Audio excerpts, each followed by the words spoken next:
Super lakas ng ulan guys. Zero visibility. So, ayan. Super ulan. Maulang morning. Ayan. Hindi makita yung bundok dahil sa sobrang lakas ng ulan. Stay safe at talaga naman. Ayan no, zero ang bundok, zero visibility. Super ulan. Ang aking sinampay ay pinasok ko na sa loob at hindi matutuyo kapag ganito ang weather. Super maulang morning today. So ayan.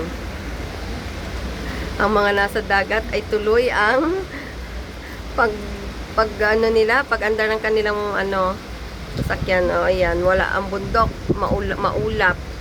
At dun sa kabilang side, maulap din. Malakas ang ulan. 1 week daw na maulan today. So, ayan, ang mga damit, pinasok ko na sa loob. At meron niyang dehumidifier para matuyo ang sinampay. O, ayan, heavy rain outside, guys. So, ayan, ang mga damit nasa loob para lang matuyo. Thank you for watching.